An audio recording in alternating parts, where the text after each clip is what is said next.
इस कोरोना जैसी वैश्विक महामारी में डॉक्टर का एक अहम रोल देखा गया और आज डॉक्टर्स डे है। इसी बीच हमसे बातचीत करने के लिए हैं डॉक्टर सीपिका जायसवाल, जो कि कोरोना वैश्विक महामारी की दूसरी लहर में काफ़ी लोगों तक मदद पहुंचाई और इसी मदद के बीच लोगों ने उनकी बहुत प्रशंसा भी की। तो इसी बीच उनसे जानते हैं कि क्यों डॉक्टर्स डे मनाया जाता है। बहुत बहुत धन्यवाद हमारे चैनल।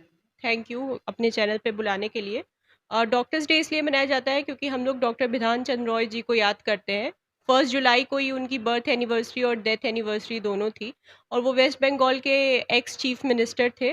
उन्होंने वेस्ट बंगाल का चेहरा बदलने में बहुत बड़ी भूमिका निभाई थी और वो महात्मा गांधी जी के भी साथ थे और स्वदेशी मेडिसिन के लिए भी उन्होंने बहुत कुछ किया था। उनको 30 कंट्रीज़ ने रिजेक्ट कर दिया था मेडिसिन की डिग्री लेने के लिए, तो फिर वो लंदन गए 1911 के अराउंड और वहाँ से उन्होंने अपनी डिग्री पूरी की और फिर वो वापस भारत आए और उन्होंने राजनीति में सक्रिय भूमिका निभाई।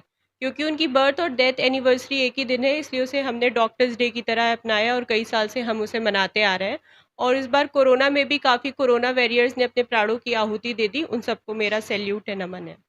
लेकिन इसी बीच ऐसा भी देखा गया कि कोरोना जैसे वैश्विक महामारी में कि कई डॉक्टरों ने उस हिसाब से मतलब ज़्यादा फ़ीस लिया या एम्बुलेंस ने ज़्यादा फ़ीस लिया, तो इस पे आप क्या कहेंगे? ये भी दोनों पक्ष है डॉक्टरों का, कई सारे डॉक्टर्स ने जान की आहुति दी और लोगों की जान बचाई, वहीं कई डॉक्टर्स ऐसे भी थे जो आपदा में अवसर देखा गया कि आपदा में अवसर का तलाश किया और कई सारे हॉस्पिटल थे, तो उस पे आप क्या कहेंगे? जी, बिल्कुल ऐसी घटनाएँ सामने आई हैं, लखनऊ में भी ऐसी घटनाएँ बहुत हुई हैं।